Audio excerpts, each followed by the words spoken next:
La petite histoire. Symbole de liberté et source de toutes les espérances, la moto se développe considérablement dans les années 70.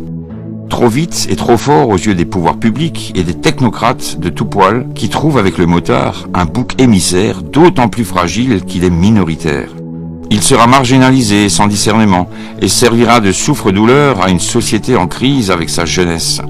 Les premières manifestations spontanées de motards sont alors l'occasion de jeter les bases d'un mouvement national de coordination des motards en colère, la FFMC.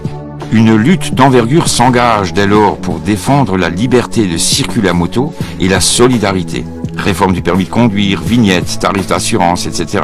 Tous les motifs de la colère sont réunis pour qu'un combat de longue haleine s'engage. Dès le début, l'idée d'une mutuelle d'assurance indépendante est lancée.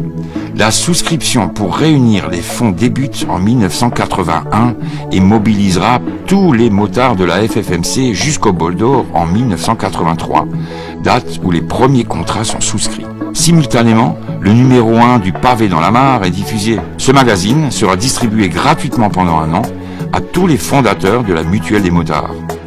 Un an plus tard, en 1984, c'est l'AFDM et la FFMC Loisirs qui voient le jour.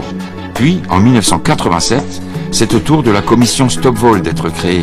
Preuve qu'avec un brin d'utopie et une solide détermination, toute lutte permet d'aboutir à des résultats concrets.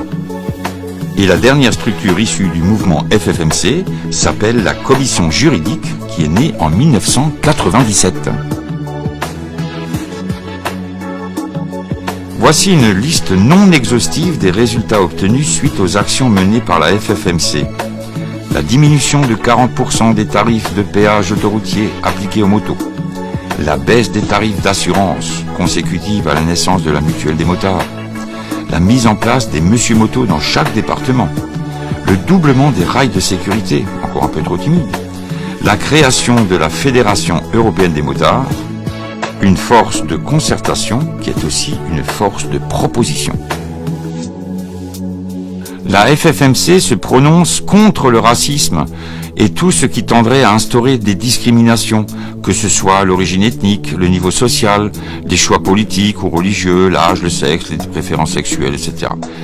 Elle fonde son action sur la responsabilisation et la tolérance. Alors si vous partagez sans réserve ces valeurs, c'est que vous êtes prêts à nous rejoindre et à participer activement à l'avenir de la FFMC, c'est-à-dire à l'avenir de chacun d'entre nous.